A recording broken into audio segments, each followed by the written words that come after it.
Good evening, everyone, from the land of Israel. I'm sitting here with the lights of the old city behind me. And before I get to anything, I just want to share with all of you how moving it was to land in Ben Gurion Airport today and to walk down the long hallway and see only 13 hostage posters remaining. It has been beautiful and heartwarming to see those hostages who were released alive over these last few weeks. And at the same time, looking at those posters, it just brought back so much of the hurt all over again, to know that the smiling faces in these posters are not going to come home and hug their families. And that we are praying just that these faces come home so that their families can give them a proper and respectful burial. And so I pray for the compassion and the comfort for all of those families and their loved ones every single day. So what am I doing here? I am here for the 39th World Zionist Congress. Every 5 years, the World Zionist Organization brings together a group of Jewish leaders from every political perspective, every denomination, and from countries all over the world. And we gather together and discuss what are the issues at the core of the Jewish people. The World Zionist Congress is sometimes called the Parliament of the Jewish People. It was founded in 1897 by Theodor Herzl, who knew, even then in 1897, that if a state of Israel was going to succeed, it had to have the voice of the entirety of the Jewish people behind it.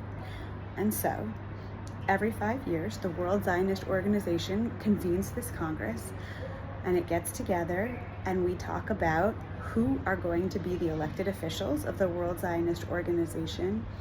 What are the policies of the World Zionist Organization going to be that are going to support all kinds of programs for Jewish people here in Israel and all over the globe, and how to disperse almost $1 billion in funds annually to support those programs. So what are the kinds of things that we're talking about? Well, today we reviewed the resolutions that are on the table for this year's Congress, which officially starts tomorrow. And the resolutions range from everything from how do we create better funding and programs for people who need mental health support here in Israel and around the world in the wake of October 7th, to what should the World Zionist Organization's positions be on the actual borders of the state of Israel.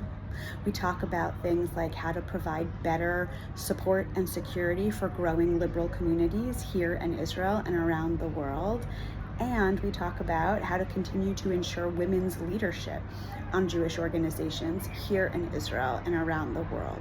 So the topics are wide-ranging, but they really hit at the very core of who we are. I can't be more proud to represent Reform Jewish values in this conversation. So what happened today? It was already a busy day. I landed in Tel Aviv at 9:30. I drove straight to Jerusalem for a full day of preparation and review of all of these resolutions for the Congress that officially starts tomorrow and goes Tuesday, Wednesday, and Thursday. After a full day of debating and discussing, we ended the evening with a full caucus of all the Reform and Progressive leaders who are here. We had a panel of Reform Jewish leaders talking about the importance of this particular moment. And at that gathering, I was very honored to be asked, along with Rabbi Black, who's here with me, to lead that community in songs of prayers of peace and in Hatikva.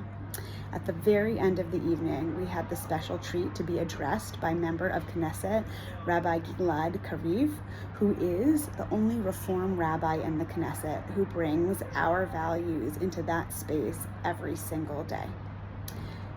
It has been a really busy day, but I can't end tonight's video without really thanking each and every one of you.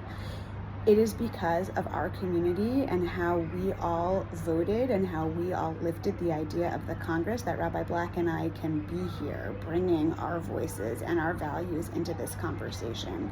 And the 2025 World Zionist Congress in the United States results Those results were over 80% more votes than in the 2020 World Zionist Congress, which means that the United States Jewish community is over 80% more represented in this Congress. And of those votes in 2025, the Reform movement scored the largest number of votes and scored the largest number of delegates.